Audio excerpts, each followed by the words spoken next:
우리는 역사상 가장 중요한 시점을 지나고 있습니다. 하나님께서는 하나님의 일을 하시기 전에 사람을 준비시키셨음을 우리가 알고 있습니다. 하나님 말씀은 마지막 때에 대추수, 대부흥의 때가 있다고 분명히 예언하고 있습니다. 아멘. 하나님의 말씀이 그대로 성취될 것을 믿습니다. 예레미야 눈물은 잠자는 교회와 영혼을 깨우기 위해 노력하고 있습니다. 이 가슴 뛰는 일에 함께 하길 원하시는 분은 카카오 채널로 연락 주시기 바랍니다. 당신은 위대한 하나님의 사람입니다.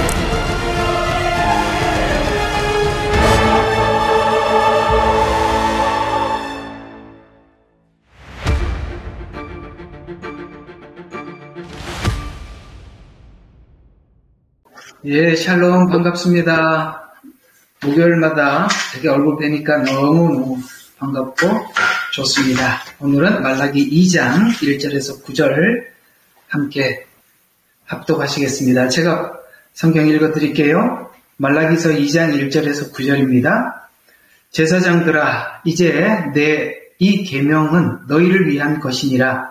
너희가 만일 듣지 아니하고 마음에 두지 아니하며 내 이름의 영광을 돌리지 아니하면 만군의 주가 말하노니 내가 너희에게 저주를 보낼 것이요 내가 너희를 복두를 저주하리라. 정녕 내가 이미 그것들을 저주하였나니 이는 너희가 그 계명을 마음에 두지 아니함이라. 보라, 내가 너희 씨를 썩게 하고 너희 똥에는 얼굴에는 똥, 그리고 곧 너희 엄숙한 명절에 똥을 바르리니 사람이 너희를 그 똥과 함께 치워버리리라. 그러면 내가 이 계명을 너희에게 보내어 나의 언약이 레위와 함께한 것을 너희가 알게 되리라. 만군의 주가 말하노라. 레위와 세운 나의 언약은 생명과 화평의 언약이라. 내가 그것들을 그들에게 준 것은 두려워함을 위한 것이니 그가 그것으로 나를 두려워하였고 내 이름 앞에서 두려워하였도다. 그의 입에 진리의 법이 있었고 그 입술에는 죄악이 발견되지 않았으며 그의 화평과 공평 안에서 나와 함께 행하여 많은 사람을 죄악으로부터 돌이켰도다. 이는 제사장의 입술은 지식을 지켜야 하고 사람들은 그 입에서 율법을 찾아야 함이니 이는 그가 만군의 사자이기 때문이라. 그러나 너희는 그 길에서 떠났고 많은 사람을 율법에서 넘어지게 하였으며 레위 언약을 변개시켰도다. 만군의 주가 말하노라. 그러므로 너희가 내 길을 따라 지키지 아니하고 율법을 편파적으로 지켰던 것처럼 나도 너희를 온 백성 앞에서 멸시받고 천대받게 하리라. 아멘. 예, 반갑습니다. 오늘 이제 말라기를 좀 세세하게 여러분들과 함께 짚어보려고 합니다. 왜냐하면 신약을 이해하기 위해서는 이 말라기 내용을 정확하게 꿰뚫고 있어야만이 신약 속에 등장하고 있는 예수님의 등장이 어떤 의미를 우리에게 주는지를 이해하기 때문에 그렇습니다. 자, 오늘은 2장 1절과 9절을 여러분들과 함께 읽었는데요. 오늘 이 내용은 이 말라기에 보면은 6편의 예언이 있어요. 그 6편의 예언이 있는데 그 6편의 예언 중에서 두 번째 예언의 후반부에 들어가는 예언이기도 합니다. 오늘 여기 보면 이제 구약에서 이스라엘 백성들과 특히 레위인들과 제사장들이죠. 그들과 맺은 언약 관점에서 하나님께서 지금 그들의 하나님을 섬기는 그런 모든 부분들을 하나하나 세세히 지적하면서 그들을 향한 저주를 경고하고 있습니다. 저주를 경고한다. 여기 이 말라기 내용을 이 저주를 경고하고 또 저주 내용이 기록되어 있는 것을 우리가 물론 1차적은 아니에요. 2차적으로 이것을 우리에게 교훈으로 받아들이는 건 맞습니다만 그러나 제가 이 말라기에서 끊임없이 여러분들에게 주장하고 싶은 것과 여러분들에게 알려주고 싶은 것은 말라기는 이렇게 하나님과 돌아섬, 하나님의 저주, 인간의 완벽한 한계, 이것에서 결론이 나야만이 예수님께서 빛으로 오신 것, 그 다음에 이 땅에 오신 그것이 오심이, 그러니까 예수님께서 성육신하셔서 이 땅에 오심이 우리에게 가장 값지고 가치 있고, 그 다음에 정말 기다렸던 분이 오셨구나. 나는 내 스스로 해결할 수 없는 분을 이제 주님 안에서 해결하기 시작하게 되었구나. 드디어 하나님 나라 천국 문이 열리는구나. 라는 것을 우리가 인식하기 위해서라도 오늘 이 말라기는 이렇게 끝이 나야 한다는 관점에서 보시라는 거예요. 그래서 여러분, 제사장들이 이렇게 살아서 하나님의 저주를 받았대. 우리도 이렇게 살지 말아야지. 라는 것은 2차적인 의미고, 1차적인 의미는 우리가 사랑 없이 하나님을 향한 진정한 진정성 없는 믿음 없이 살 때 누구나 여기에 도달할 수밖에 없다는 것. 그런데요, 여기에 도달하는 것도 우리 인생에는 은혜를 받아들이는 데는 필요한 것이기 때문에 온 것입니다. 그래서 제가 이 말라기를 여러분들에게 말씀을 드리면서 이 이야기를 한번 구약 전체를 한번 그림을 한번 그려볼게요. 여러분, 하나님께서는 처음에 우리를 구원으로 초대하지요. 그것은 애굽에서 나온 사건이겠죠. 그래서 우리가 애굽에서 나온 이스라엘 백성들에게 정말 하나님을 향한 기대감을 가지고 출발을 했고, 드디어 시내 산에서 하나님께서 율법을 받을 때 그들은 이런 생각을 했을 겁니다. 하나님, 우리가 누군데, 우리가 무엇이간데, 우리가 세상 가운데서 구별해 주시고 다른 민족과 다른 우리들에게 이렇게 율법이라는 거룩한 것을 주시고 또 우리에게 이렇게 언약까지 하십니까? 하나님과 관계가 끊어진 이 땅에 우리에게 유일하게 성전을 주셔서 하나님께서 임재하게 하시고 하나님을 섬기는 예법인 제사의 법을 주셔서 우리가 이토록 다른 사람들과 다르게 이렇게 은혜를 베풀어 주셨습니까? 라고 그들은 기쁘고 감사한 마음으로 율법을 받고 성전도 받고 그렇게 했지요. 그러나 그들이 그것을 받고 난 이후에 하나님께서 원하는 대로 하나님이 요구한 대로 율법을 시행한 것도 아니고 성전을 가지고 하나님과 이렇게 교감하고 교통하는 그런 곳으로 사용하지 않고 전혀 다른 쪽으로 이게 사용되었지요. 율법을 가진 것으로는 우리는 율법을 가진 민족이고 이방인들은 율법이 없는, 쉽게 말해서 하나님이 버려진 자식이고 우리는 하나님이 선택한 자고 이 구별밖에 그들이 얻지를 못했고 성전을 가지고는 뭘 했냐면, 야, 너희들은 잡신을 섬기고 그러냐? 우리는 하나님을 섬긴다 라고 우월감에 젖어들게 되고, 그들이 제사라는 이 방식을 통해서 우리는 하나님 앞에 죄를 짓더라도 이렇게 제사를 지내면 하나님 앞에 용서함을 받을 수 있어 라고 그들의 죄에 대해서 자유함을 느끼게 만들고, 어때요? 이건 전부 다 하나님이 주신 성전도 율법도 제사도 잘못 오해한 것이잖아요. 그래서 오늘 하나님께서 이야기하는 게 그거예요. 오늘 1절을 한번 봐요. 제사장들아, 이제 이 계명은 너희를 위한 것이니라. 너희가 만일 듣지 아니하고 마음에 두지 아니하며 내 이름을 영광을 돌리지 아니하면, 이 기능들을 하나님 주신 이 제사장들은 하나님 앞에 제사를 드리는 자들이잖아요. 그래서 이걸 하나님이 주신 그대로 쓰지 못하면 도리어 내가 너희에게 저주를 보낼 것이요 내가 너희에게 복들을 저주하리라 라고 말씀하셔서, 이것이 그들에게 하나님께서는 그들에게 복을 주시기 위해서 준 것인데 그걸 오용하고 잘못 사용함으로 인해서 도리어 그것이 그들에게 저주가 되었다라고 이렇게 말씀하고 있는 것입니다. 자, 이게 지금 말라기 이야기지만 목사님 이게 무슨 이야기인지 우리에게 지금 직접 관련된 어떤 내용이 있나요? 라고 묻는다면 저는 이 부분을 이렇게 여러분들에게 설교를 한다면 이렇게 적용을 시켜드리고 싶은 것이 이런 부분이 있어요.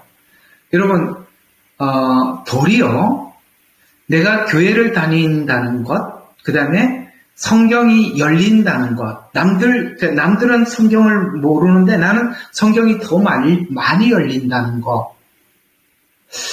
그다음에 내가 하나님을 믿는다는 것이 우리가 일반적으로 모두가 여기 있는 여러분들이 전부 다 이해하는 것이 참 축복이죠. 이거보다 더 큰 축복이 어디 있겠어요.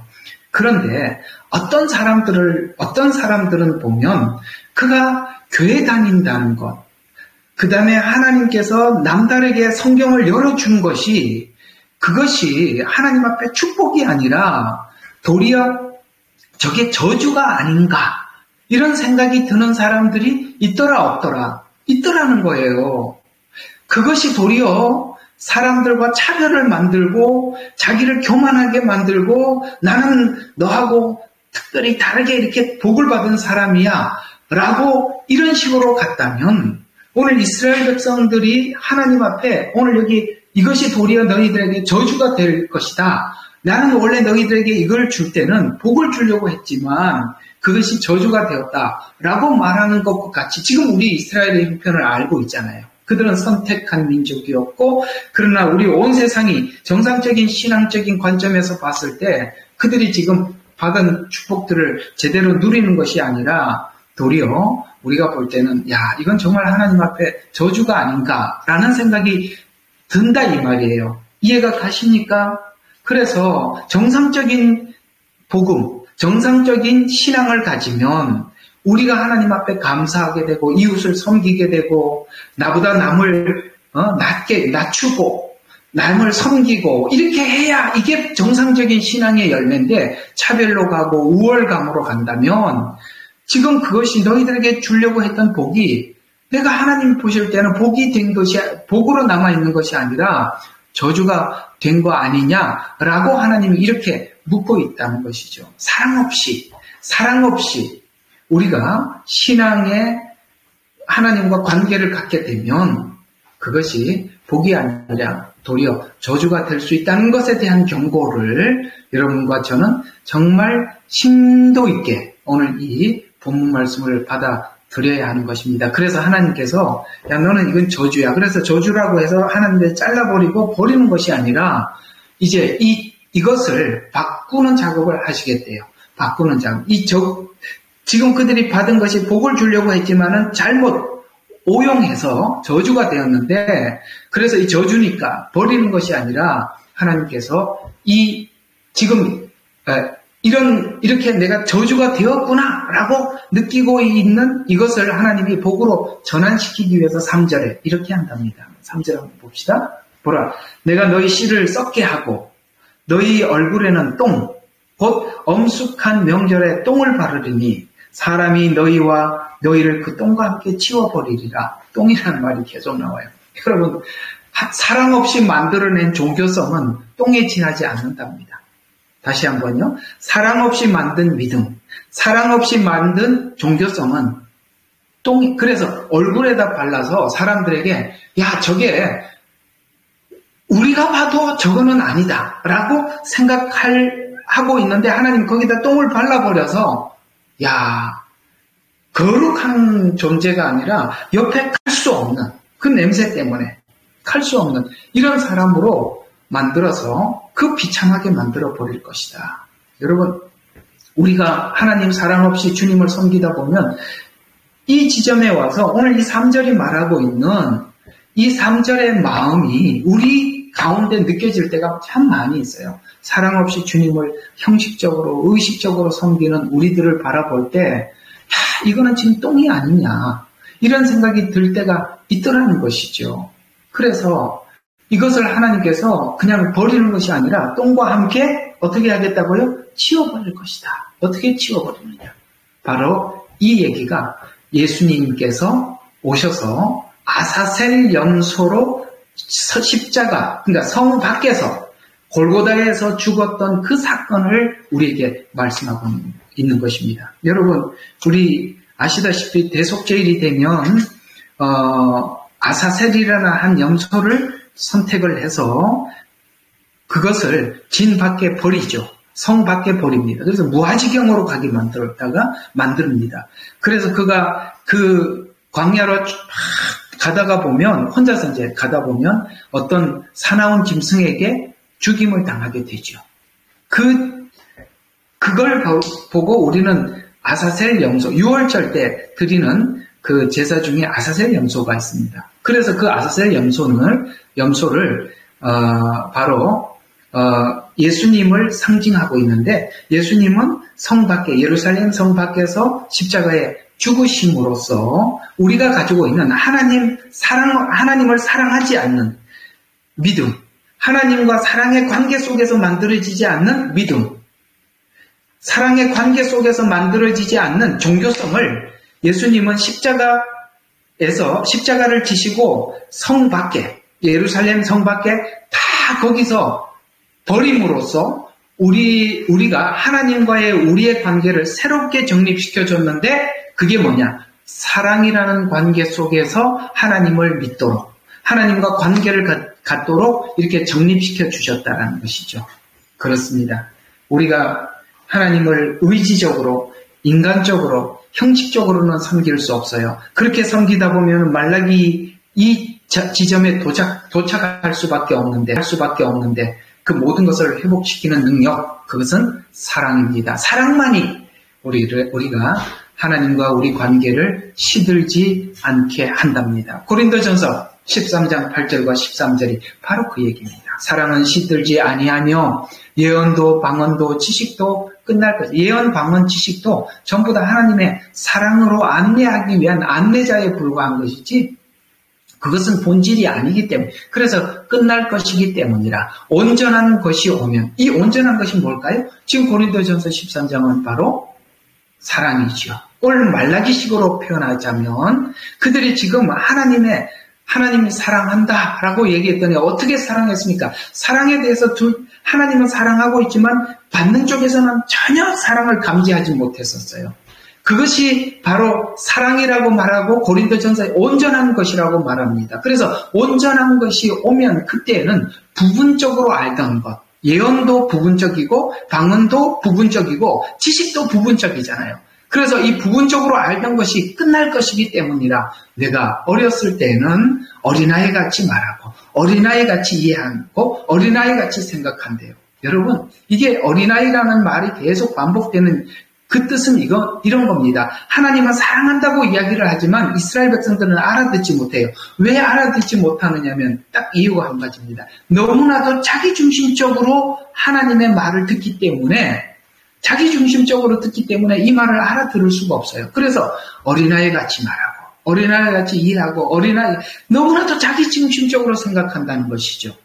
그러나 온전한 것이 오면, 그분이 나를 사랑한다는 것을 알고 나면 그게 어른이 되는 것이랍니다. 어른은 어떻게 생각하냐면 자기중심적으로 생각하는 게 아니라 상대방을 먼저 생각하잖아요. 바로 이 지점이 바로 전혀 다른 겁니다. 이해가 가시죠? 이스라엘 백성들은 지금까지 사랑 없이 하나님을 믿어왔어요. 그러니까 형식만 남은 것으로 끝이 난 것이죠.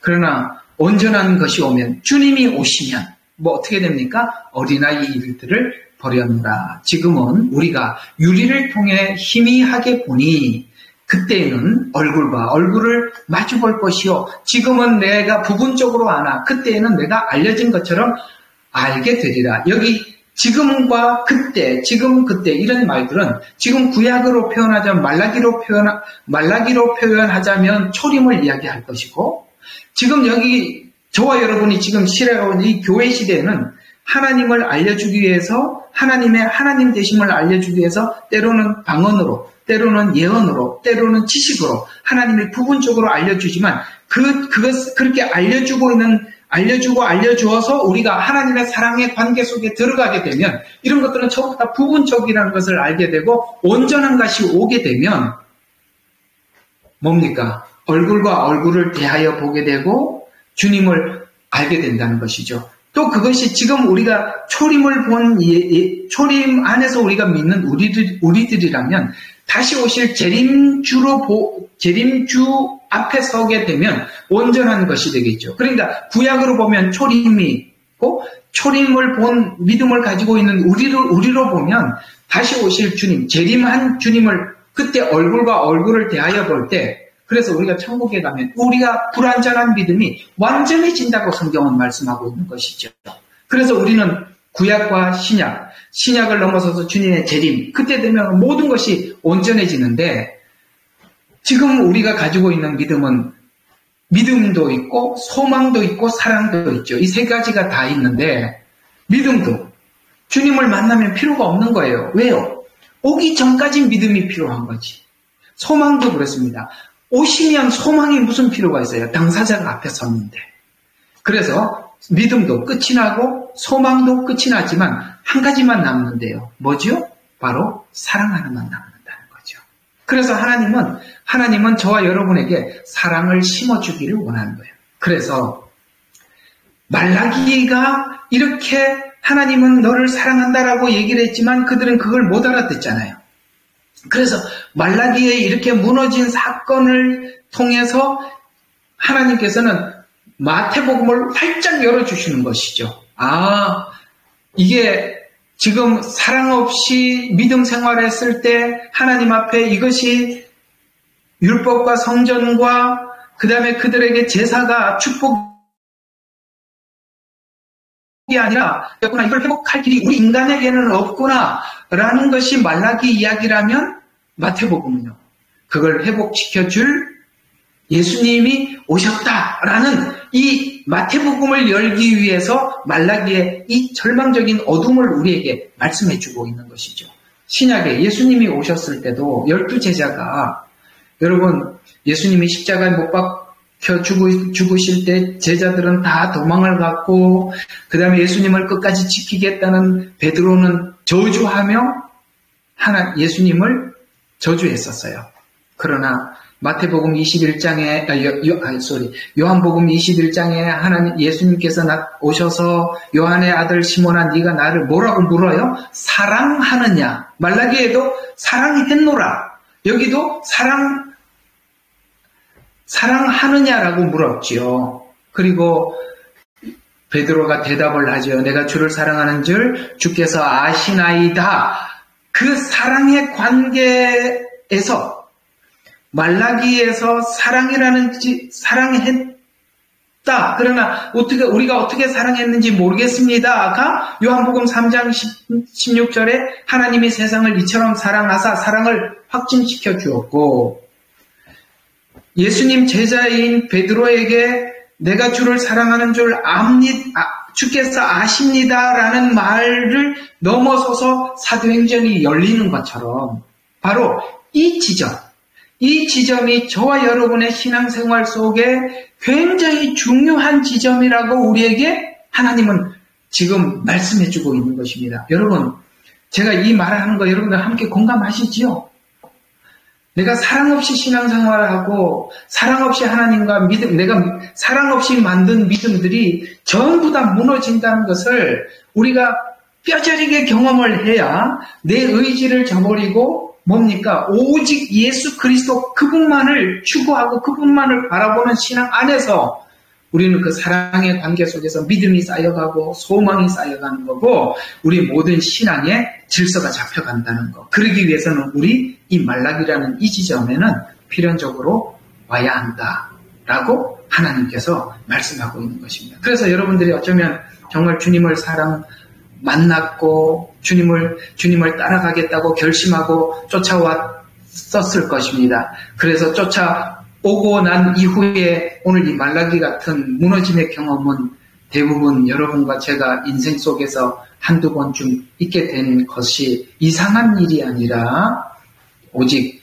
진짜 예수님만을 추구하고 그분만을 믿는다는 것이 무엇인지 알게 하기 위한 지나가는 과정 속에 여러분이 이 시간을 보내고 있을 뿐이지요. 우리는 이 종교성, 만들면 만들수록 똥으로 만들었던 이건 우리는 진 밖으로 버려야 하는 것입니다. 이런 말씀이 제가 만들어낸 이야기가 아니라 성경에 있어요. 히브리서 13장이 그 이야기입니다. 한번 볼까요? 히브리서 13장 11절과 14절 메모해 두세요. 이 말씀이, 이런 내용을 모르면 이 말씀이 무슨 말인지 잘 몰라요. 굉장히 은혜스러운 복음이거든요. 자, 제가 한번 읽어드리겠습니다. 이는 죄를 위해 대제사장이 성소에 피를 가지고 들어가는 그 짐승들의 몸은 진영 밖에서 태우기 때문이라. 그 짐승들은 뭐라고요? 진영 밖에서, 예수님은 예루살렘 성 밖에서 죽었듯이 구약에서도 그 짐승들의 몸은 진영 밖에서 태웠다라고 말하면서, 그런즉 이것이 예수님의 십자가의 죽음과 이런 연관이 있다고 이렇게 말해요. 그런즉 예수께서도 자신의 피로서 사람들을 거룩하게 하시려고, 잘 들어봐요, 성문 밖에서 고난을 받으셨느니라. 똥을 진 밖에 버리라고 한 것처럼 예수님께서도 우리가 형식적으로 믿는 믿음을 전부 다 진 밖에서 버리셨느니라. 그런즉 예수께서도 자신의 피로 사람들을 거룩하게 하시려고 성문 밖에서 고난을 받으셨느니라. 그러므로 우리도 그의 수치를 짊어지고 진영 밖에 있는 그에게로 나가자.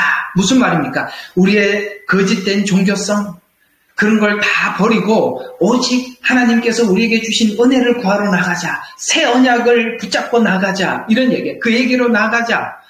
여기에는 우리에게 영구한 도성이 없는 거로 우리는 장차 올 도성을 찾고 있노라. 이거 무슨 이야기입니까? 여기에는 우리가 구약에서 그토록 긴 시간 하나님 앞에 성전을 가지고 율법을 지키고 제사를 드렸지만 여기에서는 우리가 하나님 주신 생명과 영생을 얻을 수 없었어요. 여기에는 우리에게는 영구한 도성이 없는 거로 우리는 장차 올 도성을 찾고 있노라. 이건 뭡니까? 구약의 성막과 제사는 전부 다 예표였고, 그것은 우리에게 주신 영원한 복음을 알려주기 위한 예표에 불과했던 것이지, 그것은 우리에게 영원한 생명을 주는 그런 것은 아니었더라라고 하면서, 장차 올 도성, 그건 뭡니까? 예수님이 오셔야만이 그 장차 올 도성을 준비할 수 있는 것이죠. 자, 이 장차 올 도성이라는 말의 뜻은, 요한복음에 여러분 이런 말씀을 하시지요. 예수님께서 제자들을 불러놓고 내 아버지 집에는 거할 곳이 많도다. 내 아버지 집에는 거할 곳이 많도다. 내가 아버지께로 가서 내가 너희를 위해서 처소를 준비하러 간다. 처소가 준비되면 나 있는 곳에 너희도 있게 하려 함이라. 그렇습니다.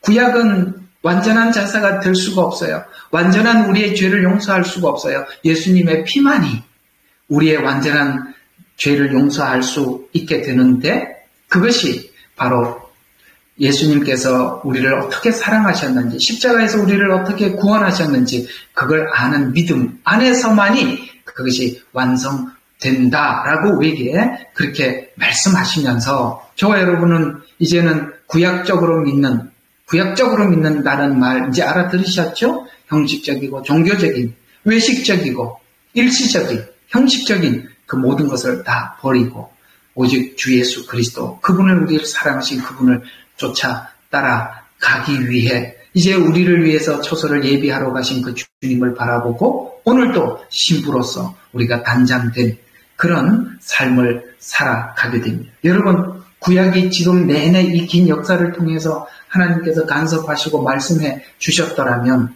지금 말라기에서 그들이 정상적인 그 복음 안에 있었더라면 우리가 신부로서 어떻게 준비해야 합니까? 주님 오실 날을 사모하고 기다립니다. 이렇게 끝이 나야 되는데 어떻게 살겠죠? 라고 이렇게 질문하는 정말 엉뚱한 질문, 이렇게 될 수밖에 없는 이 과정, 여러분, 이 과정이 있었다는 것, 혹 그것이 우리가 인지되었다면 여러분 스스로 고백할 수밖에 없는 단계에 와 있다면 과감하게 내려놓고 우리는 은혜 안으로, 하나님을 믿는 믿음 안에, 그 사랑의 관계 속으로 우리 모두가 뛰어 들어가는 은혜가 있기를 바랍니다. 그래서 오늘 이 아세셀 염소가 되신 예수님께서는 우리 마음을, 오늘 이 말라기 같은 우리 마음을 새롭게 해주셨죠.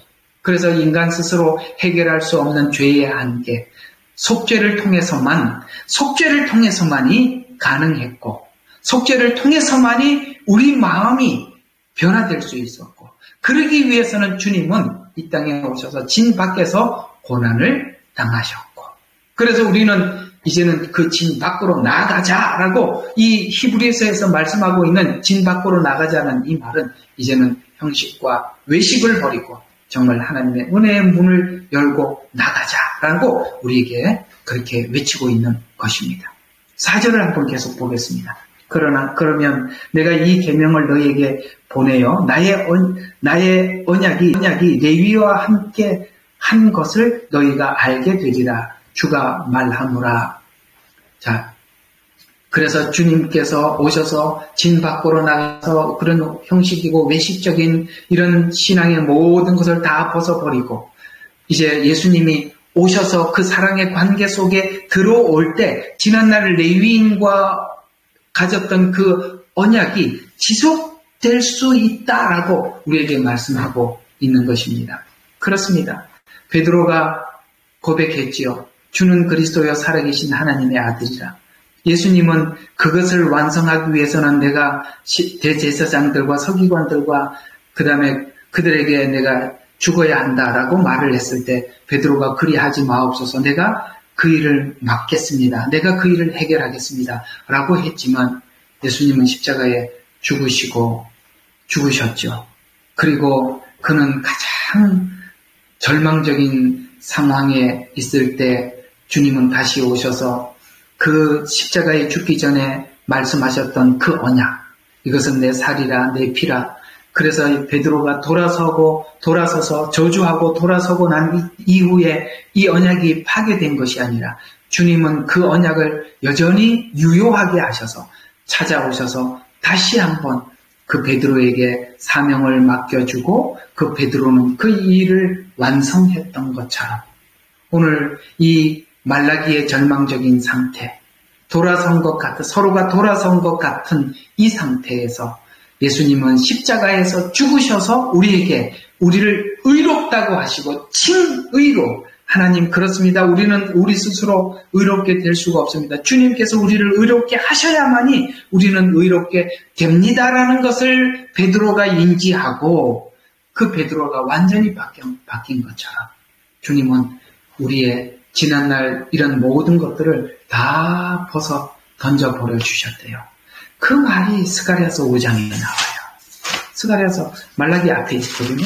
한번 5장 5절부터 11절이 그게 바로 에바 비유예요. 한번 읽어드리겠습니다. 그때 나와 말하던 그 천사가 나와서 내게 말하기를 이제 내 눈을 들어 나오는 이것이 무엇인지 보라 하기에 내가 말하기를 그것이 무엇이나이까 하니 그가 말하기를 이것은 나가는 에바니라 하더라.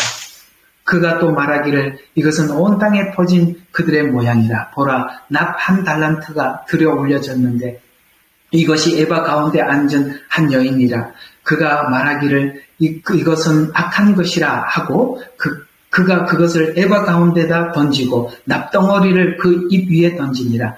그때 내가 눈을 들어보니 보라 두 여인이 나오고 그들의 날개들에는 바람이 있으니 이는 그들이 황새의 날개 같은 날개를 가졌습니다. 또 그들이 땅과 하늘 사이에 에바를 들어 올리더라. 그때 내가 나와 말하던 그 천사에게 말하기를 이들이 그 에바를 어디로 옮기나이까 하였더니 11절 그가 내게 말하기를 시날 땅에 그것을 세워 집을 지으려 하니라. 그것이 완성되리니 거기 그 땅 위에 기초 위에 세워질 것이라 하니라. 도대체 무슨 이야기냐?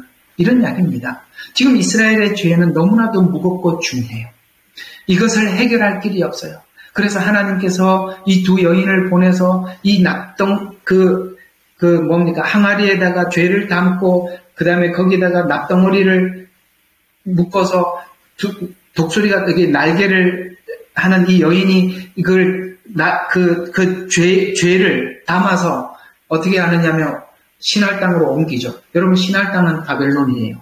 거기다가 던져서 다시는 보지 못하도록 그것을 그냥 거기다가 옮겨버렸다는 것입니다. 무슨 이야기입니까? 지금 이스라엘에 들어온 모든 죄의 근원은 이 신할 땅, 곧 바벨론에 의해서 들어온 것들이에요. 그걸 하나님께서 다시 옮겨서 바벨론에다 던져버리고 이곳을 깨끗하게 정화시키겠다는 것입니다. 바로 예수님께서 십자가에 죽으심으로 우리의 모든 죄와 허물을 용서하시고 더 이상 그 죄를 뒤로 던지시고 보지 않겠다고 말씀하셨어요. 그래서 우리는 예수 그리스도 안에서 용서함을 받게 되었고, 그것이 우리가 이제는 주 예수 그리스도 안에서는 이것이 정죄함으로 하나님의 죄를 정하는 것이 아니라, 그것이 우리 죄가 보일 때마다 우리가 회개하는 것으로, 가슴을 치는 것으로 변화시켜 주셔서 이제는 우리가 그 죄에 대해서 스스로 하나님 앞에 돌이키기 위해서 몸부림치고, 오늘 이 에바 비유를 통해서 우리에게 하신 말씀은, 얘야 너의 모든 죄와 허물을 주님께서 다 용서하셨단다.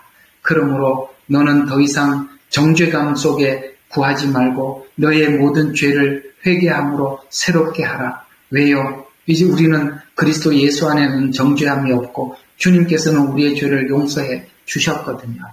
바로 이 자유 안에서 우리는 변화가 일어나는 것이지, 하나님께서 이것은 죄다, 이것은 죄가 아니다, 그렇게 지적하는 것으로는 우리가 변화가 일어나지 않고, 그 사랑을 아는 안에서 우리의 삶이 변화되기 때문에 그렇습니다. 그때 우리는 하나님을 경외하게 되고, 하나님을 경외하게 될 때 드디어 우리는 죄로부터 우리 스스로가 돌이키게 된다라고 성경은 우리에게 말씀해주고 있는 것입니다. 오늘 9절까지 읽었습니다. 시간이 조금 지나더라도 9절까지는 가야 한 단락이 끝납니다. 7절을 한번 보도록 하겠습니다. 자, 그러면서 7절에 이렇게 말하고 있습니다.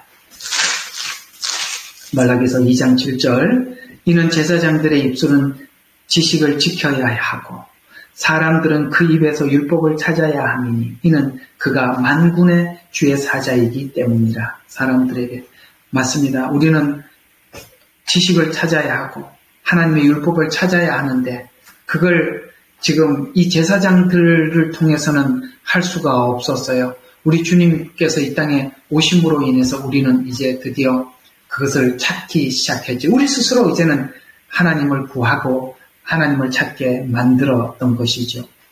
역설적으로 표현하면 지금 이 제사장들은 이스라엘 백성들에게 하나님을 찾도록 하지 못했다라는 말을 여기서 역설적으로 우리에게 표현하고 있는 것입니다. 왜 이스라엘의 제사장들은 이스라엘 백성들을 그렇게 이끌지 못했을까요? 바로 편의주의적 종교 생활을 백성들이 원하는 대로 해줌으로써 이렇게 무너졌다라고 말씀하고 있는 것입니다. 편의주의적.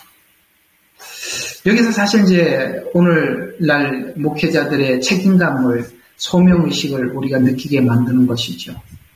목양을 하다 보면 성도들에게 편의를 봐주고 싶은 마음이 왜 그런 갈등이 안 생기겠습니까? 그러나 성도들에게 편리한 신앙생활을 설명을 해주고 편리한 신앙생활을 하라고 교회 시스템을 만들어 가면 갈수록 교회는 무너지게 되고 하나님의 복이 모두 저주가 된다는 거 아십니까? 성도들은 그것을 원하더라도 제사장은 하나님의 법을 지켰었어야만 하는 것입니다. 오늘날 교회가 이렇게 된 문제는 성도들이 원하는 대로 자꾸 신앙의 자유를 허락했기 때문에 그런 것이거든요. 예수님이 오셨을 때도 예수님도 동일한 시험을 받은 적이 있습니다. 요한복음 6장 14절과 15절에 보면 이런 말씀이 있어요. 오병이어 기적 이후에 사람들이 예수님을 통해서 많은 것을 이렇게 먹고 난 이후에 그때에 예수께서 행하신 기적을 본 그 사람들이 이분이 참으로 오셔야 할 그 선지자라. 그래서 사람들은 막 예수님에 대해서 막 따르기 시작했습니다. 그 선지자가 왔다고 사람들은 서로 외치기 시작했어요. 그러므로 이 소리를 듣자 그러므로 예수께서는 그들이 와서 자기를 억지로 데려다가 왕으로 삼으신 줄을 알고 어떻게 했습니까? 혼자서 다시 산으로 갔답니다. 이겁니다. 사람들이 예수님을 붙잡아다가 당신이 그 선지자입니다 라고 왕으로 삼으려고 하자 예수님은 이 땅에 왕으로 온 게 아니라 대속제물로 오셨어요. 그러면 사람들이 왕으로 추켜 세우고 나면 대속제물이 될 수 없어요. 그러니까 예수님은 자기 스스로 대속제물이 되고 그들이 아무도 알지 못하는 그 십자가를 지시기 위해서 사람들이 왕으로 삼으려는 줄 알고 혼자서 산으로 올라가서 자기를 지켰다 이렇게 말씀하고 있는 것입니다. 목양은 성도들의 편리를 요구하는 성도들 앞에서 목사가 자기를 지키는 게 목양이라고 저는 생각해요. 참 힘들죠. 여러분들 이렇게 보면 얼마나 사정을 봐주고 싶은 마음이 들겠어요. 여러분의 이야기를 들으면 그렇게 편하게 그냥 하시죠. 이렇게 권하고 싶은 마음이 굴뚝 같겠죠. 그러나 오늘 예수님은 그럴 때 어떻게 했다고 혼자서 다시 산으로 올라가서 자기의 부르심이 무엇인지 이 땅에 오신 목적이 무엇인지 돌아보더라는 것이지요. 바로 이 부분이죠. 오늘 여기 제사장들이 왜 이렇게 무너졌습니까? 바로 백성들을 위하는 예배를 해왔기 때문에 병든 거 가지고 와도 오케이. 하나님을 함부로 섬겨도 오케이. 하나님은 안중에 없고 그저 제사장들과 성도들 사이에 편한 그 관계만 만들어 놓고 이해가 가시죠? 그래서 교회는 그래요. 성도들이 아무리 이렇게 해주세요, 저렇게 해주세요 라고 하더라도 목회자는 항상 하나님 편에 서 있을 때 그 교회가 건강을 지킬 수 있답니다. 다 하려고 그랬더니 도저히 길어서 다는 못하겠습니다. 자, 오늘 이야기들 한번 정리 한번 해볼게요. 어떻습니까? 오늘 이야기에 여러분 많이 공감 가시죠? 사랑 없이 신앙생활을 하다 보면 뼈다귀만 남고 뼈대만 남고 나중에는 그 뼈대조차도 있는지 없는지 이런 혼돈 속에 서 있을 때가 얼마나 많이 있습니까? 그걸 주님은 해결하기 위해서 성육신하시고 진 밖에서 고난을 받으셨는데 그것이 전부 다 이 문제를 해결하기 위해서 주님께서 십자가에 죽으셨다는 그 사실을 알 때 우리는 정말 깜짝깜짝 놀라서 하나님이 세상을 이처럼 사랑하사가 매일매일 묵상이 되잖아요. 그렇게 주님 앞에 돌아온 후 저와 여러분의 삶은 정말 주님 앞에서 우리 몸부림치면서 우리 스스로가 하나님 앞에 회복되고 돌아가고 그런 것을 우리 모두 느끼는 것 아니겠습니까? 이 말라기는 아이고 이스라엘 백성들이 왜 이래 정말 형편없구만 이걸 얘기하려고 하는 게 아니라 저와 여러분도 이 지점에 있었었다. 이 지점을 경험했다. 이 지점을 경험해야 성육신하신 주님, 십자가 지신 주님, 다시 오실 주님이 우리 가슴속 깊이 받아들여지고 있는 것이죠. 내가 문 밖에 서서 두드리노니 누구든지 내 음성을 듣고 문을 열면 내가 그와 함께 들어가 함께 먹겠다라는 것은 함께 주님의 원하는 신앙생활은 함께 가는 거죠. 함께 먹고 함께 누리고 함께 하는 거. 바로 그거. 여기 말라기는 함께가 아니라 이스라엘 백성들과 제사장 둘이 하는 거죠. 주님이 없는 상태. 그걸 우리가 한번 경험하는 것. 마태복음이 크게 되기 위해서는 이 말라기가 우리 안에 고백되어져야 하는 것입니다. 기도하겠습니다. 하나님, 말라기가 주는 메시지가 참 우리로 하여금 많은 생각을 하게 되는데 이것이 이스라엘 백성들의 결론으로 본다면 우리에게 아무 의미가 없겠지만 우리가 살면서 이 말라기 같은 상황을 경험한 적이 한두 번이 아닙니다. 여기에 올 때마다 우리가 느끼는 것은 주님을 찾아야 한다. 주님만이 전부다. 이것을 우리가 고백하게 되어서 감사합니다. 하나님, 이 시간이 전화위복의 시간이 되게 해주시고 소망 중 주님을 더 구하는 하나님 지점이 될 수 있도록 사랑하는 성도들을 축복하여 주시고 특별히 제사장들이 해야 할 역할이 있다면 하나님 편에 서서 그들에게 선포하는 것이고 가르치는 것이고 그럴 때 교회가 건강함을 지킬 수 있다는 것, 온전함을 지켜낼 수 있다는 것 우리가 서로가 명심하게 하셔서 하나님 우리가 좁은 길을 고집하게 해주시고 걷게 축복하여 주옵소서. 예수님 이름으로 기도합니다.